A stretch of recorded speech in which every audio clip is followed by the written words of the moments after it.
দেখো, আজকে তোমাদেরকে আমি মেনলি পড়াবো সেটা হচ্ছে যে ক্লাস 11-এ মোল কনসেপ্টে যেটা ছেড়ে এসেছিলাম সেখান থেকে আজকে স্টার্ট করব।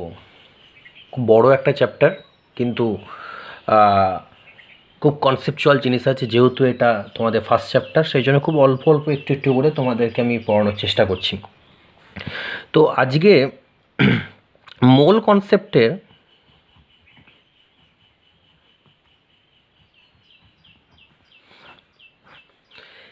কি জিনিস নিয়ে আলোচনা করব, খুব সিম্পল জিনিস নিয়ে আলোচনা করব। সেটা হচ্ছে যখন আমরা কোনো একটা কম্পাউন্ড যখন তৈরি হয়, কম্পাউন্ড বা যৌগ যখন তৈরি হয়, সেই যৌগ তৈরি হওয়ার কতগুলো শর্ত বা কিভাবে তৈরি হয় তার উপরে বেশ কিছু ল আছে বা বেশ কিছু সূত্র আছে। সেই সূত্রগুলো নিয়ে আজকে আলোচনা করব। খুব বেসিক ল, এখান থেকে কোশ্চেন প্রায় বছরই একটা করে থাকে। কি বললাম, বোঝা গেছে? দেখো, তাহলে আজকে আমরা মেনলি পড়ব সেটা হচ্ছে অ্যাকচুয়ালি যখন কোনো একটা কম্পাউন্ড তৈরি হয়, কম্পাউন্ড তো অতি অবশ্যই কোনো পরমাণু যুক্ত হয়ে কম্পাউন্ড তৈরি হয়। আমি আগেই বলেছিলাম যে কম্পাউন্ড যখন তৈরি হয় তখন কতগুলো পরমাণু যুক্ত হয়ে নতুন একটা কম্পাউন্ড তৈরি করে, যেখানে এই পরমাণুর কোনো অ্যাকচুয়ালি ধর্মই কম্পাউন্ডের মধ্যে থাকে না। তাকে অ্যাকচুয়ালি বলা হচ্ছে কি না, তাকে অ্যাকচুয়ালি বলা হচ্ছে যে কম্পাউন্ড। এই কম্পাউন্ড অ্যাকচুয়ালি কীভাবে তৈরি হয় এর উপরে কি হয়েছে না, বেশ কিছু ল আছে। একে বলা হয় ল অফ কেমিক্যাল কম্বিনেশন।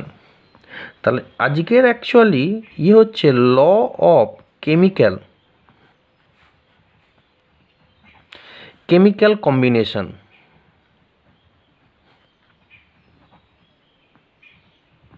তা ল অফ কেমিক্যাল কম্বিনেশন নিয়ে আলোচনা করব আজকে। এই লয়ের অ্যাকচুয়ালি এই কেমিক্যাল কম্পোজিশনে টোটাল 5টা ল আছে। আমি একটা একটা করে ডিসকাস করছি এবং যতটা পারা যায় ডিটেলসে ডিসকাস করছি। তাহলে প্রথম ল হচ্ছে ল অফ কনজারভেশন।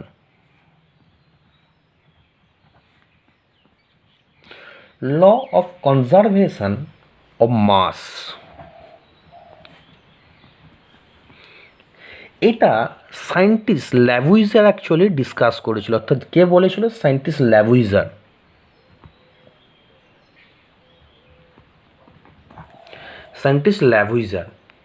তিনি প্রথম law of conservation of mass এটা বলেছিল। এটা অ্যাকচুয়ালি কি, দেখো, এর অ্যাকচুয়ালি কি জিনিস বলতে যাচ্ছি কি বা মোদ্দা কথা কী সেটা যদি বলতে যাই তাহলে বলবো, ধরো একটা রিয়াকশান হচ্ছে, ধরো কার্বন প্লাস অক্সিজেন মিলে অ্যাকচুয়ালি কি তৈরি হচ্ছে? কার্বন ডাইঅক্সাইড তৈরি হচ্ছে। যদি বিক্রিয়াটা পুরোপুরি যদি সম্পূর্ণ হয়ে যায়, বিক্রিয়াটা যদি পুরোপুরি কমপ্লিট যদি হয়ে যায়, তাহলে কী হবে? এখানে অ্যাকচুয়ালি যতটা পরিমাণ কার্বন আছে এখানেও কার্বনের পরিমাণ এক হবে, এখানেও অক্সিজেনের পরিমাণ যা, এখানেও অক্সিজেনের পরিমাণ তাই। অর্থাৎ বলতে পারি এদিককার অ্যাকচুয়ালি মাস বা ভর যা হবে এদিককার ভর তাই হবে। অর্থাৎ রিয়াক্ট্যান্টের মাস আর প্রোডাক্টের মাস দুটো ইকুয়াল হবে। যদি এটা আমি 12 গ্রাম আর এটা যদি আমি 32 গ্রাম যদি নিই, তাহলে অতি অবশ্যই এদের অর্থাৎ রিয়াক্ট্যান্ট মানে হচ্ছে বিক্রিয়ক পদার্থের টোটাল ওজন কত? টোটাল ওজন হচ্ছে তোমার, টোটাল ভর হচ্ছে কত? 44। তাহলে 44 গ্রাম আমি কার্বন ডাইঅক্সাইড পাবো। যদি একই রকমভাবে যদি আমি নাইট্রোজেন প্লাস যদি হাইড্রোজেন করি, দিয়ে কীভাবে উৎপন্ন হচ্ছে? NH3 ammonia. অর্থাৎ এদিকে যতটা পরিমাণ আমি অ্যাকচুয়ালি রিয়াক্ট্যান্ট বা বিক্রিয়ক পদার্থ নিয়ে যতটা ভর, ঠিক প্রোডাক্টও ঠিক ততটাই ভর হবে যদি অ্যাকচুয়ালি বিক্রিয়াটা পুরোপুরি কমপ্লিট হয়ে যায়। পুরো কমপ্লিট না হলে কিন্তু হবে না। কী বললাম, বোঝা গেছে? তাহলে যদি এরকম হয়, এদিকে তুমি নিয়েছো 14 গ্রাম, এদিকে নিয়েছো দেখা গেলো 10 গ্রাম, তাহলে অতি অবশ্যই এদিকে অ্যাকচুয়ালি তৈরি হবে কত? এদিকে তৈরি হবে সেটা হচ্ছে 24 গ্রাম তৈরি হবে। এটাই হচ্ছে law of conservation of mass. অর্থাৎ বিক্রিয়ক পড়তে শক্তি, একটা কথা ছিল না যে ভরকে কোনো সৃষ্টি বা ধ্বংস করা যায় না, অর্থাৎ রিয়াক্ট্যান্টের আগের ভর আর রিয়াক্ট্যান্টের পরের ভর যেন দুজনের সমান হয়। এটাই actually law of conservation of mass. কী বললাম, বোঝা গেছে? 2 নাম্বার, এখান থেকে এই ফর্মুলাটা কাজে লাগিয়ে অনেক অঙ্ক পরবর্তীকালে আমরা করতে পারবো। 2 নাম্বার হচ্ছে ল অফ কনস্ট্যান্ট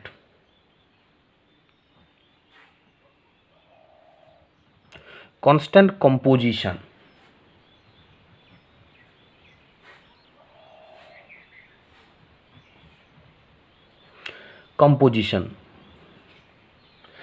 এটা অ্যাকচুয়ালি ডিসকাস করেছিল, সেটা হচ্ছে ফ্রস্ট বলে একজন সায়েন্টিস্ট।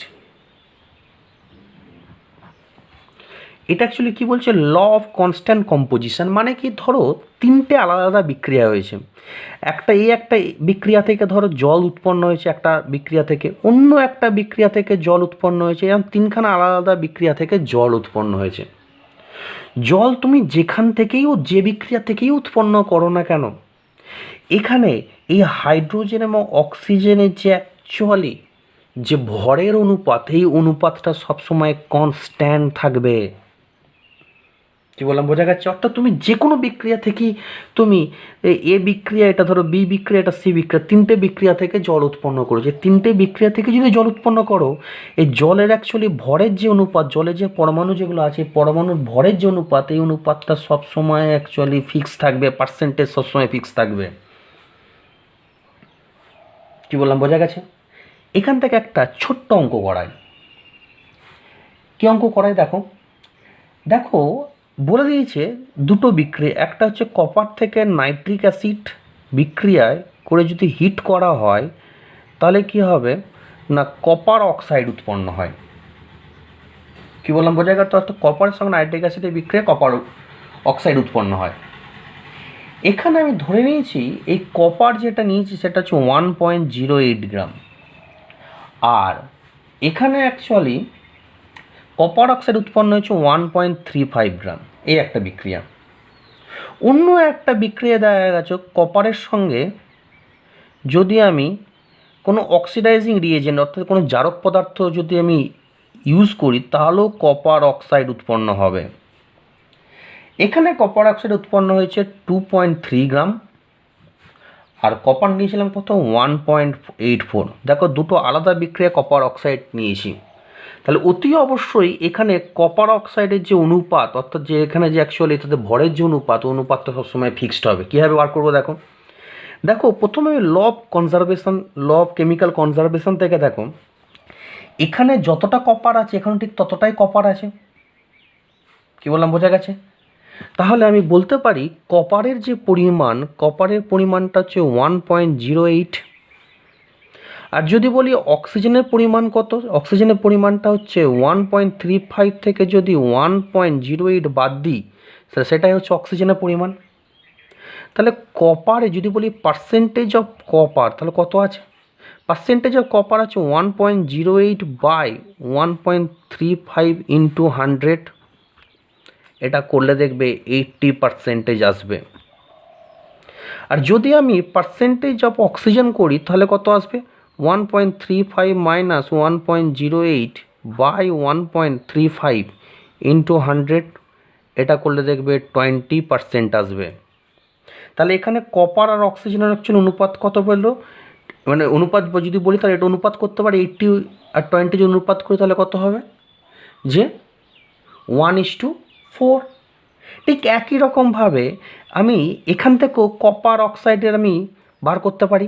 এখানে অ্যাকচুয়ালি কপারের পরিমাণ দেখো, দ্বিতীয় বিক্রিয়া, এটা হচ্ছে ফার্স্টের ক্ষেত্রে, আর সেকেন্ডের ক্ষেত্রে কপারের পরিমাণ কত অ্যাকচুয়ালি 1.84।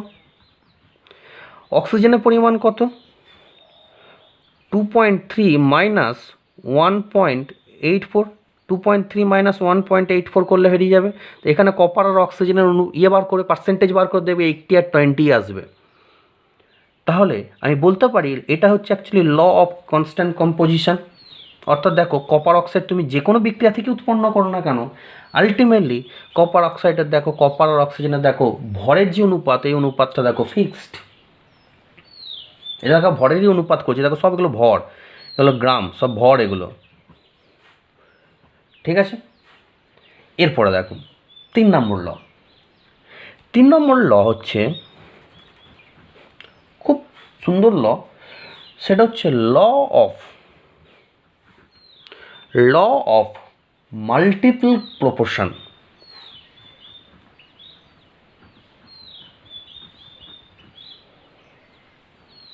মাল্টিপল প্রপোর্শন,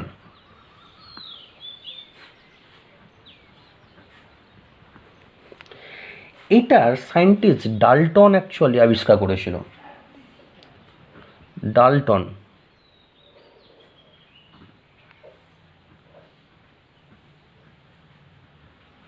ডাল্টন, ঠিক আছে। ডাল্টন অ্যাকচুয়ালি আবিষ্কার করে, DALTON, ডাল্টন অ্যাকচুয়ালি আবিষ্কার করেছিল। এটা কি বলছে দেখো, ল মাল্টিপল প্রপোর্শনের ক্ষেত্রে দেখো, ধরো কার্বন আর অক্সিজেনের সঙ্গে দুটো আলাদা কম্পাউন্ড আছে, কার্বন আর অক্সিজেনের দুটো আলাদা কম্পাউন্ড আছে ধরে নিলাম। ধরো এটা হচ্ছে কার্বন আর অক্সিজেনের দুটো আলাদা কম্পাউন্ড আছে। কি কম্পাউন্ড? একটা হচ্ছে কার্বন ডাইঅক্সাইড দিয়েছি, আর একটা হচ্ছে কার্বন মনোক্সাইড। দেখো দুটো ক্ষেত্রে আমি কি করলাম, কার্বনের অ্যাকচুয়ালি যে কার্বন যেটা আছে, কার্বনের দেখো পরিমাণটা দেখো, এখানে আছে 12 গ্রাম, এখানে আছে অক্সিজেন হচ্ছে কত 32 গ্রাম। এখানে কার্বন কত 12 গ্রাম, অক্সিজেন কত আছে 16 গ্রাম। দেখো এখানে আমি যদি কার্বনের যে পরিমাণ সেই পরিমাণটা ফিক্স করে দিয়েছি, দেখো 12 গ্রাম 12 গ্রাম। তা দেখো এখানে অক্সিজেন আর এই অক্সিজেনের দেখো যে পরিমাণ, সেই পরিমাণটা দেখো একটা সিম্পল অনুপাত আছে, দেখো 32:6, তাহলে করলে কত হবে 2:1। একটা দেখো খুব একটা সিম্পল বা একটা সাধারণ দেখো অনুপাত তৈরি হয়েছে। যেমন ধরো আমি বলতে পারি একই রকমভাবে CH4 মিথেন, আর ধরো আছে ওয়াটার, মিথেন আর ওয়াটার। এখানে দেখো দুটো ক্ষেত্রে দেখো হাইড্রোজেন কমন, তাহলে হাইড্রোজেন এখানে অ্যাকচুয়ালি কার্বন কত আছে 12, আর এটা কত আছে 4, 12 গ্রাম 4 গ্রাম।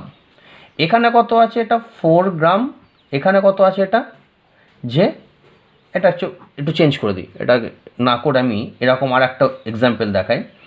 সেটা হচ্ছে যে নাইট্রোজেন ডাইঅক্সাইড আর হচ্ছে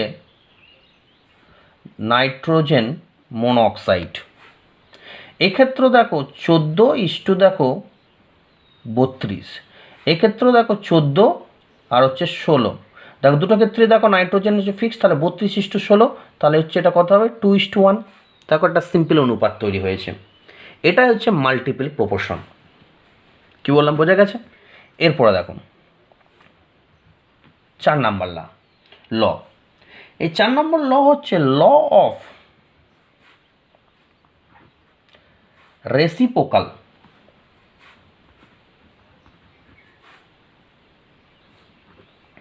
reciprocal proportion.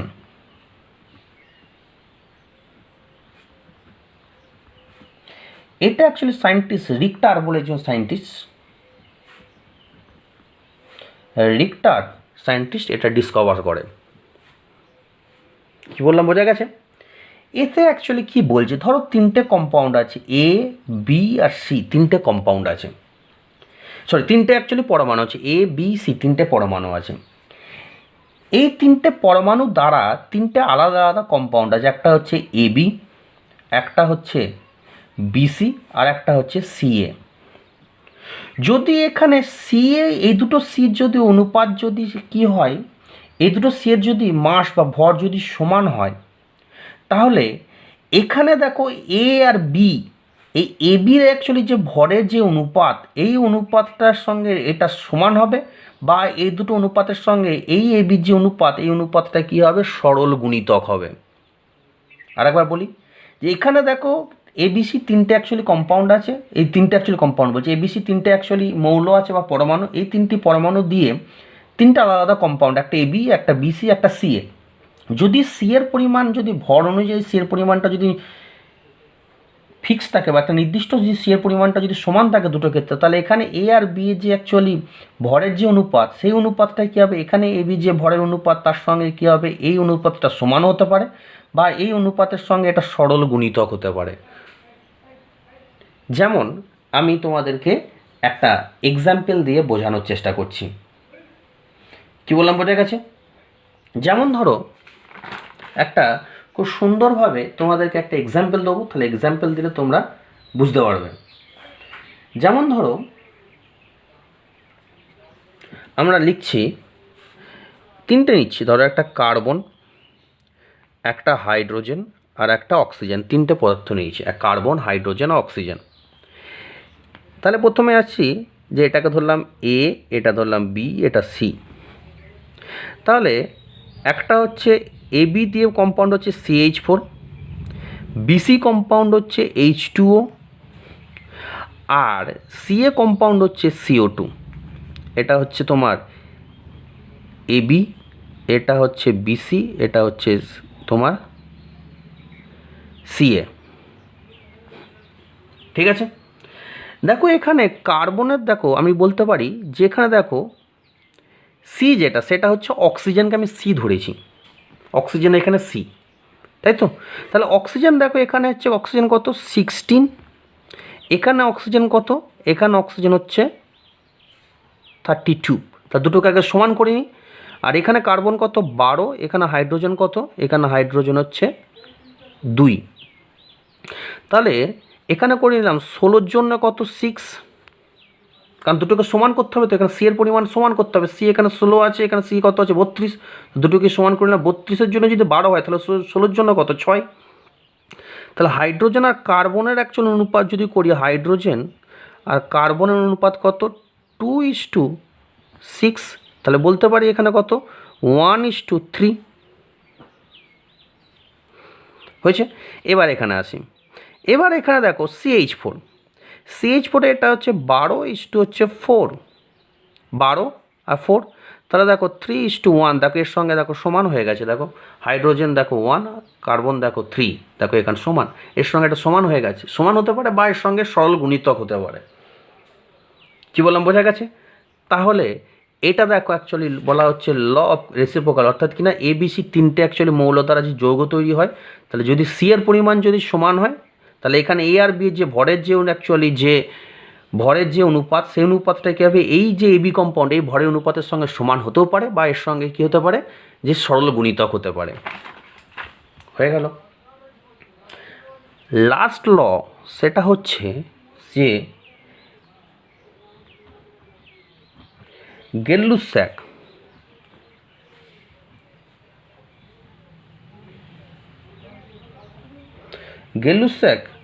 Law of গ্যাসওয়াস volume. অর্থাৎ যদি এখানে নাইট্রোজেন আর ধরো হাইড্রোজেন দুটো পদার্থ বিক্রিয়া করে কী হচ্ছে, অ্যামোনিয়া। এখানে যদি এটা যদি আয়তনের অনুপাত দেখে, নাইট্রোজেন আর হাইড্রোজেনের যদি আয়তনের অনুপাত দেখে, আয়তন অনুপাতটাও কী হবে, একটা সরল অনুপাত হবে। এটা অ্যাকচুয়ালি বলেছে গেলুস্যাক ল কনস্ট্যান্ট ভলিউম বা গ্যাসওয়াস ভলিউম, কনস্ট্যান্ট ভলিউম বলা ভুল হবে, গ্যাসওয়াস ভলিউম। এটা আবিষ্কার করেছে গেলুস্যাকই, এই জন্য তার নাম হচ্ছে গেলুস্যাকের ল অফ গ্যাসওয়াস ভলিউম বলে। কী বললাম, বোঝা গেছে? তাহলে এইটুকুনি হচ্ছে আমাদের 5টা ল। এই 5টা ল থেকে অ্যাকচুয়ালি এটা আমরা শিখলাম। এরপর আমরা একটা নতুন জিনিস শিখব, সেটা হচ্ছে significance of chemical equation.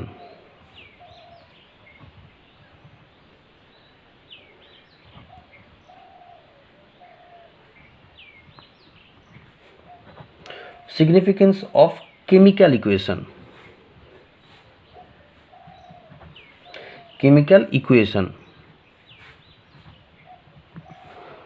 Significance of chemical equation, অর্থাৎ কিনা একটা রাসায়নিক বিক্রিয়া যা লেখা হয়, সেই বিক্রিয়াটার অ্যাকচুয়ালি থেকে আমরা কি কি জানতে পারি, তার সিগনিফিকেন্স কী আছে, অর্থাৎ কী ওটার থেকে আমরা জানতে পারি। দেখো আমরা ধরো A+B থেকে অ্যাকচুয়ালি সি উৎপন্ন হয় ধরে নিয়েছি। যেমন ধরো একটা দেখাচ্ছি আমি, নাইট্রোজেন +3 হাইড্রোজেন থেকে তৈরি হয়েছে NH3, এটা, তাই তো? এখানে দেখো এই যে অ্যাকচুয়ালি নাইট্রোজেন আর হাইড্রোজেনের আর অ্যামোনিয়ার আগে দেখো এখানে 3 দেওয়া আছে, এখানে কিছু দেওয়া নেই, মানে 1 আছে, এখানে দেখো 2 আছে। এগুলোকে বলা হয় হচ্ছে যে স্টয়সিওমেট্রিক। এগুলোকে কি বলা হয়? স্টয়সিওমেট্রিক বলা হয়।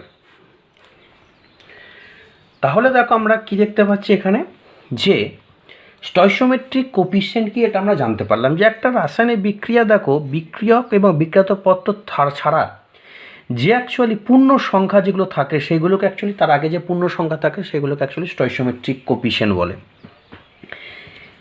এই স্টয়সিওমেট্রিক কোপিসিয়েন্ট যেগুলো আছে সেগুলো থেকে অ্যাকচুয়ালি কী মিনিং বোঝায় এটা অ্যাকচুয়ালি বোঝাবো। দেখো যদি এখানে আমি দেখাই যে নাইট্রোজেন যদি আমি একটা মলিকুল নিই আর হাইড্রোজেন যদি আমি 3টে মলিকুল নিই, তাহলে কী হবে? অ্যামোনিয়া 2টো মলিকুল বা অণু তৈরি হবে। বা এটাও বলতে পারি অর্থাৎ কিনা এটা 1 মলিকুল,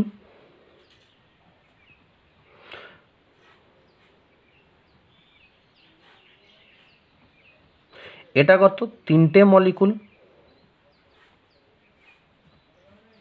আর এটা কত তৈরি হবে? 2টো মলিকুল। এটা যদি একটা মলিকুল নিই নাইট্রোজেন, 3টে মলিকুল তাহলে হাইড্রোজেন লাগবে, আর 2টো মলিকুল অ্যাকচুয়ালি কী হবে? অ্যামোনিয়া। যদি পুরো ইকুয়েশনটাকে আমি যদি এন দিয়ে গুণ করি, অর্থাৎ অ্যাভোগাড্রো সংখ্যা দিয়ে যদি গুণ করি, তাহলে এটা কী হবে? এনএ মলিকুল, এটা কত হবে? 3Na মলিকুল, এটা কত হবে? 2Na molecule. সবাইকে এনে দিয়ে গুণ করেছি, আর এনএ সমান মানেই বলতে পারি এটা হচ্ছে 1 মোল, এটা কত হবে? 3 মোল, এটা কত হবে? 2 মোল। অর্থাৎ যদি আমি এটা নাইট্রোজেন যদি আমি 1 মোল নিই, হাইড্রোজেন যদি আমি 3 মোল নিই, আর কী হবে? তাহলে কী হবে না, অ্যামোনিয়া হবে 2 মোল। এটাই অ্যাকচুয়ালি সিগনিফিকেন্স, অর্থাৎ মলিকুল বা মোল দিয়ে বলতে পারি, বা এটাও বলতে পারি যদি এটা 1 ভলিউম নেওয়া হয়, এটাও তাহলে 1 ভলিউম, এটাও 1 ভলিউম তৈরি হয়। সরি, এটা যদি 1 ভলিউম নিই তাহলে এটা 3 ভলিউম লাগবে, এটা তার কী হবে? এটা 2 ভলিউম তৈরি হবে। এটা যদি আমি প্রেশারও যদি এটা যদি 1 প্রেশার নিই, তো এটা যদি 1 অ্যাটমসফিয়ার হয় তাহলে এটা কত হবে? 3 অ্যাটমসফিয়ার লাগবে, তাহলে এটা তৈরি হবে কত? 2 অ্যাটমসফিয়ার। কী বললাম, বোঝা গেছে? তাহলে এইটা হচ্ছে অ্যাকচুয়ালি যে কেমিক্যাল ইকুয়েশনের একটা সিগনিফিকেন্স, অর্থাৎ কেমিক্যাল ইকুয়েশন থেকে আমরা কি জানতে পারি। কী বললাম, বোঝা গেছে? এরপরে আমরা ডিসকাস করব সেটা হচ্ছে লিমিটিং রিয়েজেন্ট। এটা খুব ইম্পর্টেন্ট, একদম প্রচুর জায়গায় কাজে লাগবে।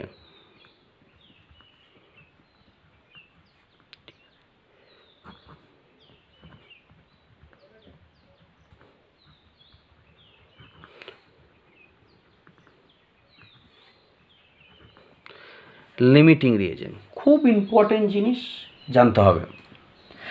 দেখো ধরো এই লিমিটিং রিয়েজেন্ট বলার আগে আমি একটা সিম্পল আগে একটা এক্সাম্পল দিই, তারপরে লিমিটিং রিয়েজেন্টের গল্প আসবো। কি লিমিটিং রিয়েজেন্টের গল্প আগে একটা এক্সাম্পল। ধরো তুমি কি হয়েছে, বিরিয়ানি খেতে বসেছো, তাই তোমার এখানে 3টে জিনিস, একটা হচ্ছে তোমার খিদে, বিরিয়ানি, এই দুটো হচ্ছে তোমার রিয়াক্ট্যান্ট অর্থাৎ বিক্রিয়ক পদার্থ। আর তোমার এবার কি হলো, যখন তুমি হয়ে গেলে, অর্থাৎ পুরোপুরি যখন খাওয়া হলো, তোমার পেট ভরে গেল, পেট ভরে যাওয়াটা হচ্ছে তোমার এখানে প্রোডাক্ট বা হচ্ছে বিক্রিয়াজাত পদার্থ। দেখো ধরো এরকম হয়েছে, প্রচুর বিরিয়ানি আছে, দেখা গেল হচ্ছে 4 প্লেট তোমাকে বিরিয়ানি দিয়ে দিয়েছে, কিন্তু তোমার খিদে দেখো বিরিয়ানি শেষ হওয়ার আগেই খিদে শেষ হয়ে গেল, তাহলে কী হবে? তাহলে যে আগে শেষ হয়েছে তাকে বলবো লিমিটিং রিয়েজেন্ট। বা এরকম হলো দেখা গেল প্রচুর যে বিরিয়ানি খাচ্ছে, দেখা গেল হ্যাঁ বিরিয়ানি খাচ্ছে, তাহলে কী হবে? দেখা গেল একজন লোক আছে প্রচুর বিরিয়ানি খেতে পারে, তাকে দেখা গেলো 1/2 প্লেট বিরিয়ানি দিয়েছে, তাহলে 1/2 প্লেট বিরিয়ানি তার কাছে কি খিদে শেষ হওয়ার আগেই, খিদে মানে তার না হওয়ার আগেই, না মেটার আগেই বিরিয়ানি শেষ হয়ে গেল, তাহলে বিরিয়ানি এখানে লিমিটিং রিয়েজেন্ট। যে শেষ হবে সে হচ্ছে লিমিটিং রিয়েজেন্ট। কী বললাম, বোঝা গেছে? যেমন ধরো কি আছে, এ প্লাস বি বিক্রিয়া করে সি উৎপন্ন হয়েছে, দেখা গেছে কোনো কারণে বি শেষ হওয়ার আগে এ শেষ হয়ে গেছে, তাহলে একে বলবো লিমিটিং রিয়েজেন্ট। বা উল্টোটা যদি হতে পারে যে এ শেষ হওয়ার আগে বি শেষ হয়ে গেছে, তাকে বলবো একে লিমিটিং রিয়েজেন্ট। যে আগে শেষ হবে তাকে বলবো লিমিটিং রিয়েজেন্ট। কী বললাম, বোঝা গেছে? না বোঝা গেলে বলো। যেমন ধরো একটা এক্সাম্পল দিয়েছে, নাইট্রোজেন প্লাস 3 হাইড্রোজেন থেকে 2NH3। কী বললাম, বোঝা গেছে? এটা দিয়েছে 10 গ্রাম নাইট্রোজেন আছে আর 20 গ্রাম হাইড্রোজেন আছে। কে লিমিটিং? দেখো, এইটা লিমিটিং বার করার জন্য আমরা এই কেমিক্যাল ইকুয়েশনে যে সিগনিফিকেন্স সেটা কাজে লাগাবো। যদি নাইট্রোজেন যদি 14 গ্রাম থাকতো, তাহলে হাইড্রোজেন অ্যাকচুয়ালি কত গ্রাম লাগতো? না, হাইড্রোজেন লাগতো হচ্ছে 6 গ্রাম, অর্থাৎ 3। এটা হচ্ছে যদি এটা 1 মোল নিই, 1 মোল মানে 14 গ্রাম, আর এটা তাহলে কত মোল লাগবে? 3 মোল, আর 3 মোল মানে হাইড্রোজেন হচ্ছে 6 গ্রাম,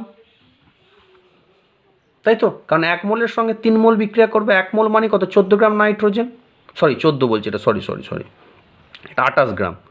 1 গ্রাম নাইট্রোজেন মানে হচ্ছে 28 গ্রাম, আর 3 মোল হাইড্রোজেন মানে কত? 6 গ্রাম। তাহলে 28 গ্রাম নাইট্রোজেনের সঙ্গে 6 গ্রাম কাজে লাগবে, এটা আমরা জানি, তাই তো? না তাই না? তাই এটা। এবার দেখো, তাহলে আমাকে কোনটাকে শেষ হচ্ছে সেটাকে আগে দেখতে হবে। তাহলে বলতে পারি যে 28 গ্রামের জন্য 6 গ্রাম লাগবে। আর যদি বলি 10 গ্রামের জন্য, 10 গ্রামের জন্য কত লাগবে? না, 10 গ্রামের জন্য লাগবে 6/28 ইন্টু 10। এ একটা হিসাব করতে পারো, বা এটাকে একটুখানি সিম্পল করে দিই, একটুখানি তোমাদের একটু জটিল করে দিই, একটু সিম্পল করে দিই, এটা আর একটু তাহলে সুবিধা হবে তোমাদের। কী ধরো, নাইট্রোজেন প্লাস 3 হাইড্রোজেন থেকে 2NH3, ঠিক আছে? এটা নিয়েছি 14 গ্রাম, আর এটা নিয়েছি হচ্ছে তোমার 2 গ্রাম। তাহলে কে লিমিটিং? তাহলে দেখো, এটা হচ্ছে তোমার 28 গ্রামের জন্য অ্যাকচুয়ালি লাগছে হচ্ছে তোমার কত? 6 গ্রাম। তাহলে 28 গ্রামের জন্য 6 গ্রাম, তাহলে 1 গ্রামের জন্য কত? 6/28, আর 14 গ্রামের জন্য কত? ইন্টু 14, 3 গ্রাম। তাহলে যদি এটা 14 গ্রাম বিক্রিয়া করে, তাহলে এটা কত লাগবে? 3 গ্রাম লাগবে, কিন্তু আছে কত? 2 গ্রাম। তাহলে কে লিমিটিং রিয়েজেন্ট? তাহলে লিমিটিং রিয়েজেন্ট হচ্ছে এখানে, তাহলে কে আগে শেষ হবে? আগে শেষ হবে হাইড্রোজেন, তাহলে হাইড্রোজেন এখানে লিমিটিং রিয়েজেন্ট।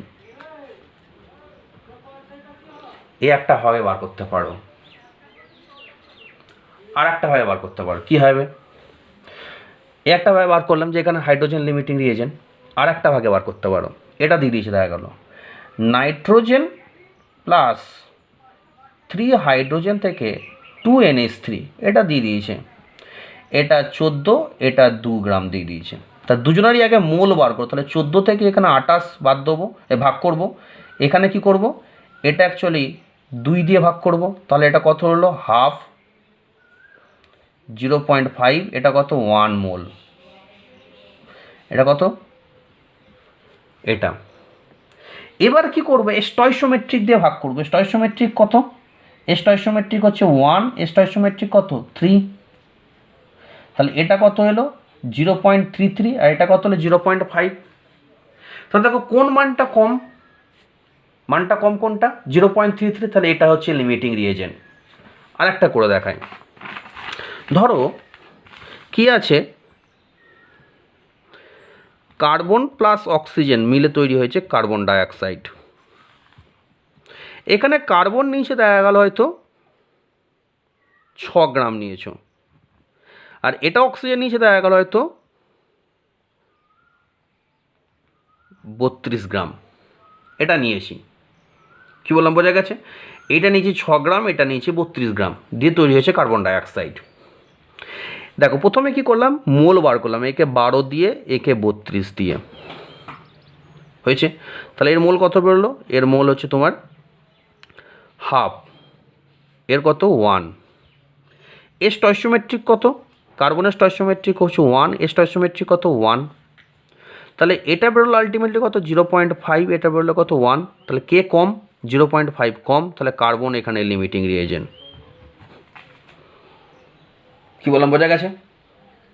না বোঝা গেলে বলো। বোঝা যায়নি? ঠিক একই রকমভাবে যদি করি, এখানে ধরো হাইড্রোজেন আর জলকে ভাঙলে কী হবে, হাইড্রোজেন, বা এটাকে উল্টো করে দিই, হাইড্রোজেন প্লাস অক্সিজেন মিলে তৈরি হয়েছে জল, তাই তো? ব্যালেন্স করে নাও। এটা দিয়েছে তোমার 2 গ্রাম, এটা দিয়েছে 16 গ্রাম।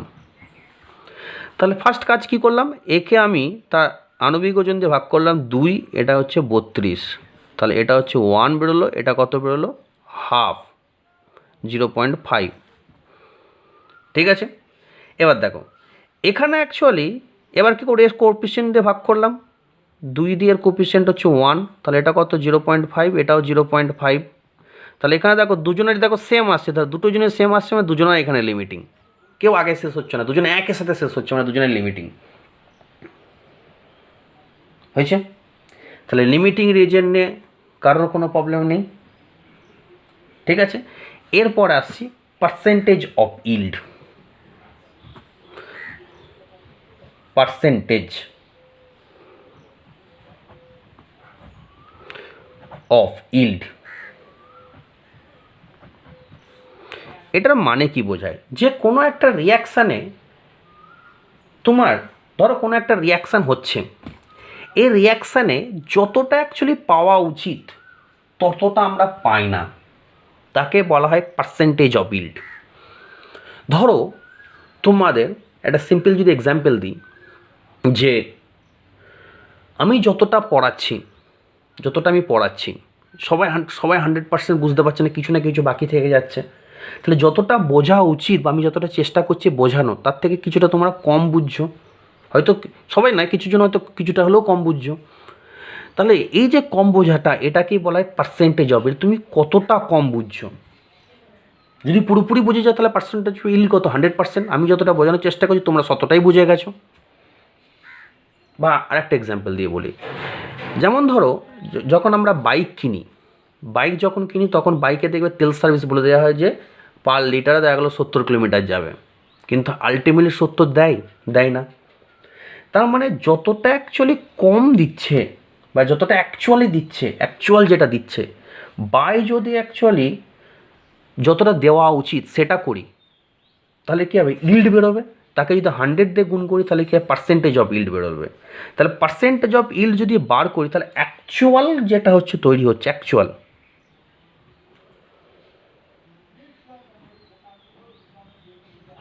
অ্যাকচুয়াল ইল্ড বাই থিওরিটিক্যাল,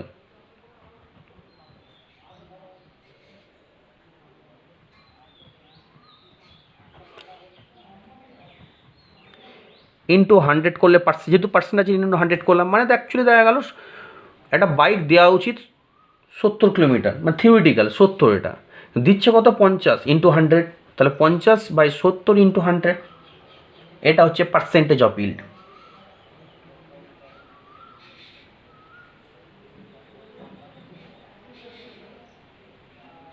কী বললাম, বোঝা গেছে? না বোঝা গেলে বলো। যেমন একটা ছোট্ট এক্সাম্পল দিয়ে বলি, এখান থেকে অঙ্ক একটু পরে করাবো, এখান থেকে একটু মানে ডিটেলসে যাই পুরোটা, তারপরে করাবো। এরপরে হচ্ছে আমরা আসবো, সেটা হচ্ছে এখান থেকে আমরা আরও পরবর্তীকালে যাব। ঠিক আছে, এরপর আমরা যেটা আসবো, এখান থেকে অঙ্ক আমরা যেটা করাবো সেটা পরবর্তীকালে করাবো। এবার দেখো আমরা যেটা করাবো সেটা হচ্ছে পার্সেন্টেজ পিওরিটি।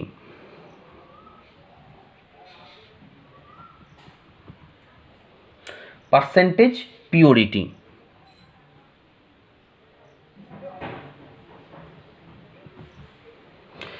এইটা আমরা বার করব কি করে। এটা আমরা বলতে পারি amount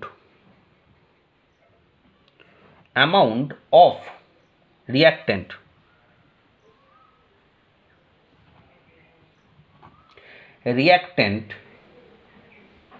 amount of reactant calculated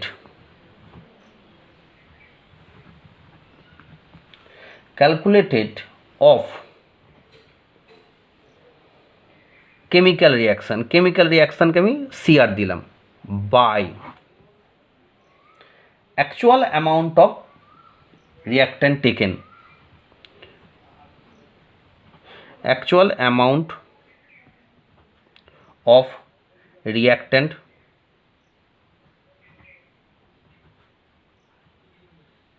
taken into 100, কারণ 100 করছি কেন না পার্সেন্ট, যেহেতু পার্সেন্টেজ আছে।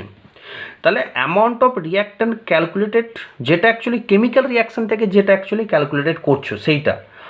আর একটা হচ্ছে কি না যে actual amount of reactant taken, যে অরিজিনালি যেটা নিয়েছো আর যার একটা কেমিক্যাল দিয়েছে, এটা অনুপাত করলে অ্যাকচুয়ালি কী হবে, পার্সেন্টেজে বেরোবে।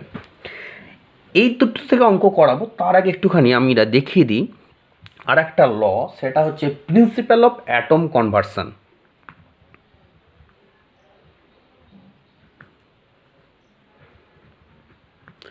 ফর অ্যাটম কনজারভেশন বা সংক্ষেপে একে বলা হয় POAC। এটা অ্যাকচুয়ালি কী জিনিস দেখো, দেখো খুব সিম্পল জিনিস। সিম্পল জিনিসটাকে দেখো, ধরো এরকম আছে, ধরো KClO3 একটা কম্পাউন্ড, এটা যদি ভেঙে তৈরি হয় KCl প্লাস ধরো অক্সিজেন আছে। এটাকে ধরো আমার যদি এইটা করতে হয়, অর্থাৎ যে সিগনিফিকেন্স বানাতে হয়, যে 2 মোলের সঙ্গে লিমিটিং রিয়েজেন্ট বানাতে গেলে সমস্ত কিছু করতে গেলে ব্যালেন্স করতে হবে, তবে ব্যালেন্স না করলে দেখো আমি লিমিটিং রিয়েজেন্ট বার করতে পারছি না, কারণ দেখো লিমিটিং রিয়েজেন্ট বার করতে হলে স্টয়সিওমেট্রিক দিয়ে অ্যাকচুয়ালি কী করতে হচ্ছে, ভাগ করতে হচ্ছে। এটা না কাজে লাগে আমরা POC থেকেও একটা বার করতে পারি। কিভাবে দেখো, আমরা এটা বলেছিলাম, যদি আমি অক্সিজেনের পরিমাণটা দেখি, যদি ওখানে দেখি যে কতটা অক্সিজেন তৈরি হবে, তাহলে কীভাবে বার করবো। এখানে দেখো অক্সিজেন অ্যাকচুয়ালি পরমাণু কত, 3, তাহলে 3 ইন্টু মোল অফ KClO3, এটা লিখতে পারি, ইকুয়াল টু এর এখানে অক্সিজেনের মোল পরমাণু কতগুলো আছে, 2টো, তাহলে 2 ইন্টু মোল অফ অক্সিজেন, এটা বলতে পারি। বা এটাও বলতে পারি যে এখানে Cl কত, 1 into KClO3 mole, equal to হচ্ছে এখানে Cl কত পরমাণু, 1, তাহলে 1 ইন্টু KCl মোল। এটাই হচ্ছে POC, অর্থাৎ দুটো ক্ষেত্রে পরমাণু দুটোর যে অ্যাকচুয়ালি পরিমাণ, সে পরিমাণ দুটো সমান হবে, কারণ সেই একই ল অফ কনজারভেশন থেকে কাজে লাগাচ্ছে। এটা কি বললাম, বোঝা গেছে? এটা এখান থেকে এবার আমরা এই ফর্মুলাটা কাজে লাগে বিভিন্ন জায়গাভাবে আমি অঙ্ক করব। দেখো দেখো আমরা পার্সেন্টেজ ইল্ড থেকে আমরা কিভাবে অ্যাকচুয়ালি কোশ্চেন করছি। দেখো পার্সেন্টেজ ইল্ড থেকে একটা সিম্পল কোশ্চেন যদি দিই, তাহলে সেটা হচ্ছে ক্যালসিয়াম অক্সাইড প্লাস ধরা গেল HCl এর বিক্রিয়া হয়েছে, বিক্রিয়া উৎপন্ন হয়েছে CaCl2 প্লাস জল। এখানে বলে দিয়েছে যে যদি ক্যালসিয়াম অক্সাইড আমি 1.12 গ্রাম নিয়েছি, যদি 1.12 গ্রাম ক্যালসিয়াম অক্সাইড যদি অতিরিক্ত HCl এর সঙ্গে বিক্রিয়া করি, করার পর করে বিক্রিয়া করে দেখা গেছে এইটা যে তৈরি হলো এর পরিমাণ বলে দিয়েছে যে 1.85 গ্রাম বলে দিয়েছে। কি বললাম, বোঝা গেছে? তাহলে এখানে পার্সেন্টেজ ইল্ড কতটা পার্সেন্টেজ ইল্ড হবে, কীভাবে বার করবো। দেখো আমরা বলতে পারি তো যে ক্যালসিয়াম অক্সাইড এই 1.12 মানে এটা আমি বলতে পারি এরকম, যেখানে ক্যালসিয়াম আর এখানে ক্যালসিয়াম, দেখো দুটো ক্ষেত্রে ক্যালসিয়াম আমরা বলতে পারি এখানে 1 আছে এখানে 1, তাহলে 1 into mole of calcium oxide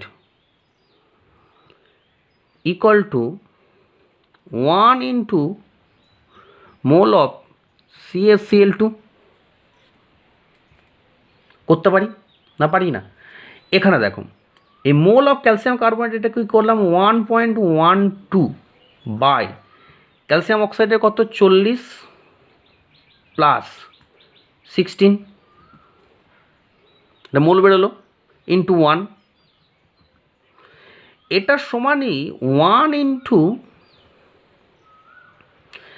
এখানে হচ্ছে কত বেরোচ্ছে পরিমাণটা 1.8, এখানে আমি করলাম ডাব্লু বাই, কারণ এর ওয়েটটা বার করব যে 1.12 নিলে অ্যাকচুয়ালি কতটা ওয়েট হওয়া উচিত কেমিক্যাল রিয়াকশান অনুযায়ী, ডাব্লু বাই ক্যালসিয়াম হচ্ছে 40, এটা হচ্ছে 40 বলছে, লিখছে এটা 40 প্লাস 71 অর্থাৎ 111। অর্থাৎ এখানে দেখো ডাব্লু সমান বেরোচ্ছে কত, 1.12 বাই হচ্ছে 56 ইন্টু 111। এটা করলে অ্যাকচুয়ালি ডাব্লু এখান থেকে বেরোলো। দেখবে ডাব্লুর মানটা 1.85-এর থেকে বেশি হবে, অর্থাৎ কি না কেমিক্যাল রিয়াকশান অনুযায়ী যদি বসায় দেখবে একটা ডাব্লুর মান আসবে, আর কিন্তু এসেছে কত 1.85। তাহলে পার্সেন্টেজ ইল্ড করলে কত আসবে না, পার্সেন্টেজ ইল্ড করলে অ্যাকচুয়ালি আসছে সেটা হচ্ছে 1.85 অ্যাকচুয়ালি পেয়েছি, কিন্তু থিওরিটিক্যালি যদি কেমিক্যাল ইকুয়েশানে বসায় তাহলে অ্যাকচুয়ালি দেখো এখান থেকে যে মানটা সে মানটা ডাব্লু রেখে দিলাম, ইন্টু যদি 100 করি তাহলে পার্সেন্টেজ ইল্ড বেরিয়ে গেল। কী বললাম, বোঝা গেছে? এরপরে দেখো আর একটা এখান থেকে জিনিস শেখাই, সেটা হচ্ছে দেখো যে ধরো একটা বিক্রিয়া দিয়ে দিয়েছে Cl2 প্লাস KOH, এখান থেকে দিয়েছে KCl plus KClO plus water হয়েছে। এবার দেখো এই KClOকে যদি আমি হিট করি যদি, তাহলে কি হবে KCl প্লাস KClO3, আর KClO3-কে যদি ফের আমি যদি হিট করি তাহলে কি পাবো KClO4 প্লাস KCl। বলে দিয়েছে এখানে KClO4 যেটা আছে সেটা হচ্ছে তোমার পরিমাণটা বলে দিয়েছে, এই পরিমাণটা বলে দিয়েছে 1385, এটা বলে দিয়েছে এত গ্রাম এই KClO4 তৈরি হয়েছে। কী বললাম, বোঝা গেছে? এবং এই বিক্রিয়াটা বলে দিয়েছে পার্সেন্টেজ ইল্ড হচ্ছে 80%, এই বিক্রিয়াটা পার্সেন্টেজ ইল্ড হচ্ছে 100%, আর এই বিক্রিয়াটা পার্সেন্টেজ ইল্ড হচ্ছে 70%। তাহলে কতটা Cl2 গ্যাসের প্রয়োজন? ভালো করে অঙ্কটা দেখবে, খুব ভালো অঙ্ক, কিন্তু ভুল করবে 99% ছেলেরা। একটা বিক্রিয়াটা চেন রিয়াকশান বলে, যে Cl2 প্লাস KOH থেকে KCl প্লাস আমরা নিয়েছি, দিয়ে বলেছে এত গ্রাম, অর্থাৎ এইটা বলে দিয়েছে 1385 গ্রাম KClO4 পেয়েছি। এই বিক্রিয়াটার পার্সেন্টেজ ইল্ড হচ্ছে 80%, এই বিক্রিয়াটা 100%, এটা 70%। তাহলে কতটা Cl2 লাগবে? আগে দেখে নিই এটার মোল কত, আগে দেখে নিই, তাহলে বলতে পারি তো KClO4 এর মোল কত আসছে। এটা দেখবে যদি আমি করি মলিকুলার রেট বার করি তাহলে বেরোবে 138.5, তাহলে কত বেরোলো 10 মোল। তাহলে বলতে পারি তো যে এখানে দেখো এই Cl আর এই Cl দেখো, দুটো Cl দেখো, যেহেতু এখানে Clটা দেখো পুরোটা দেখো বিক্রিয়ার মাধ্যমে আসছে, মানে এই Cl আর এই Cl এর অ্যাকচুয়ালি পরিমাণ সেম, তাহলে বলতে পারি তো 2 into mole of Cl2 equal two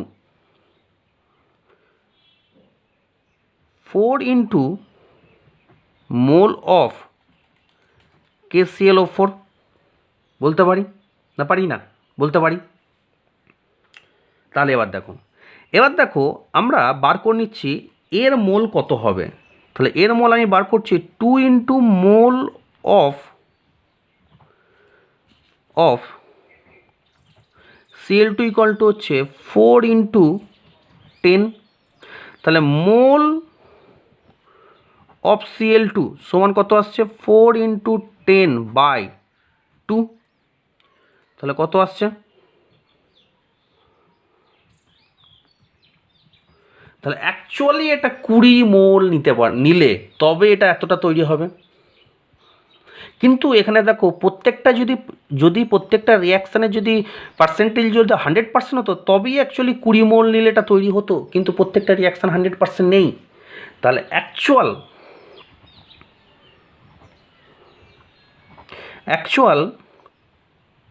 mole of Cl2 সমান করলে কত আসবে 20, তাহলে প্রথম রিয়াকশানটা কত অ্যাকচুয়ালি? প্রথম রিয়াকশানটা 70% পার্সেন্টেজ যদি তুলি তাহলে কত হবে? 0.7, কারণ পার্সেন্টেজ মানে 100 দিয়ে গুণ থাকে, আর 70% যেহেতু 100 দিয়ে গুণ আছে, আমি যদি পার্সেন্টেজ তুলি তাহলে 100 দিয়ে ভাগ হবে, তাহলে 70কে 100 দিয়ে ভাগ করলে 0.7।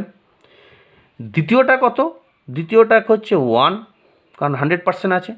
আর তৃতীয়টায় কত? তৃতীয় বিক্রিয়াটা কত? 0.8। এইটা করলে দেখবে অ্যাকচুয়ালি মোল অফ Cl2 পেলাম। কিন্তু যদি ওয়েট বার করতে হয় তাহলে Cl2 ওয়েট যদি বার করতে হয় তাহলে ওয়েট অফ Cl2 তাহলে কত বেরোবে? না, ওয়েট অফ Cl2 বেরোবে সেটা হচ্ছে 20/0.7 × 1 × 0.8, আর একটা Cl2 হচ্ছে মোলের ওজন হচ্ছে 71, তাহলে এটা করলে গ্রাম, তাহলে Cl2 ওজন বেরিয়ে গেল।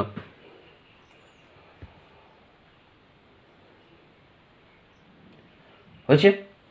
এবার তোমাদেরকে আমি একটা কোশ্চেন দিচ্ছি, সেটা বাড়ি থেকে করে আসবে, চেষ্টা করে বাড়িতে।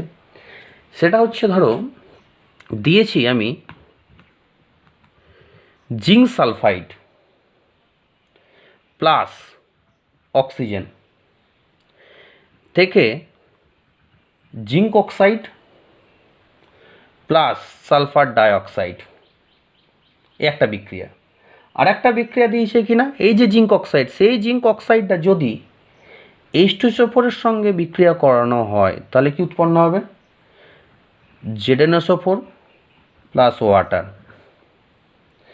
এই ZnSO4 যদি আমি জলের সঙ্গে বিক্রিয়া করাই তাহলে উৎপন্ন হবে কি না? Zinc plus H2SO4 plus oxygen. এখানে বলে দিয়েছে যে জিঙ্কের যে পরিমাণটা, সেই পরিমাণটা বলে দিয়েছে 5 মোল, একবার মোল বলে দিয়েছে 5 মোল। তাহলে এখানে জিঙ্ক সালফাইডের অ্যাকচুয়ালি পরিমাণ কত গ্রাম লাগবে এটা জানতে চেয়েছে।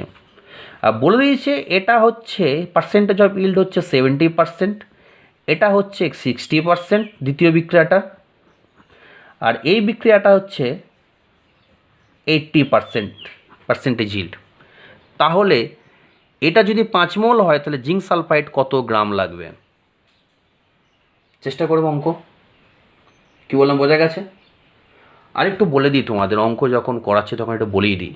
তোমরা কেমিস্ট্রি নিউমেরিক্যাল প্রবলেমের জন্য কী অঙ্ক ফলো করো আমি জানি না, কিন্তু আমি বলবো যে কেমিস্ট্রি নিউমেরিক্যাল প্রবলেমের জন্য অনেক বই আছে মার্কেটে। তার মধ্যে একটা খুব ফেমাস বই চলে, সেটা হচ্ছে তোমার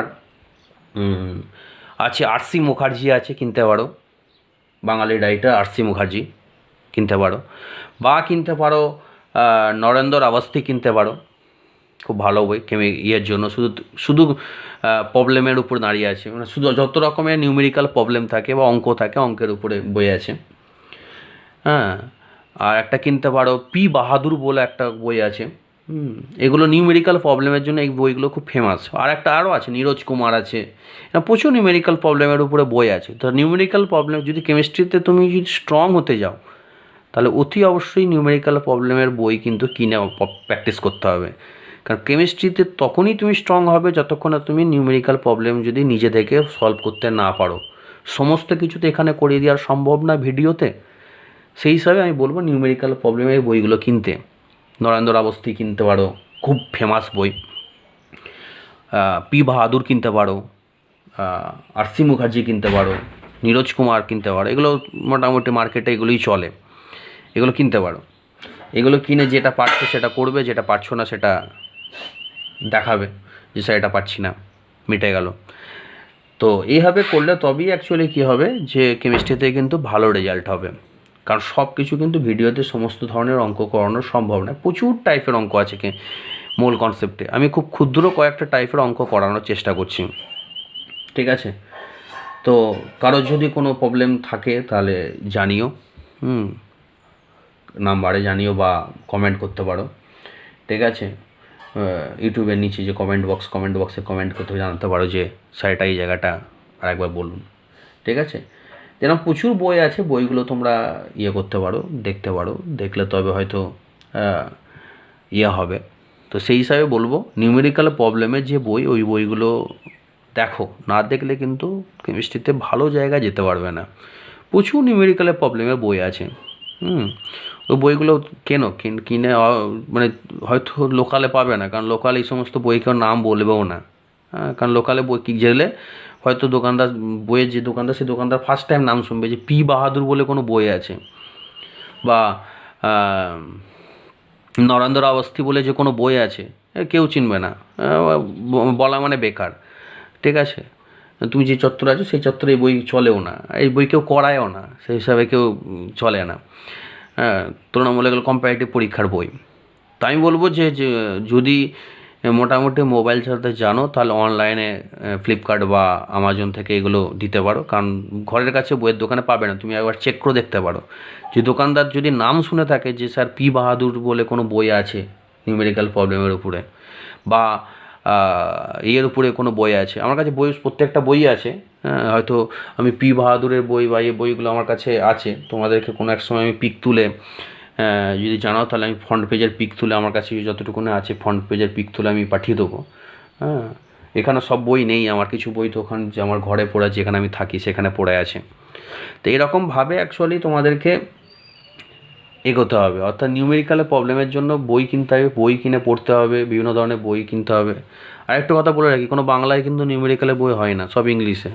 ঠিক আছে, এটা অনেকে বলতে পারে স্যার বাংলা কী আছে, কোশ্চেন করতে পারছেন, আগে থেকেই বলে দিলাম। হ্যাঁ, যে ইংলিশে কিন্তু সব যাবতীয় যা আছে। ওকে, ঠিক আছে, নেক্সট ক্লাসে আবার দেখা হবে, বাই।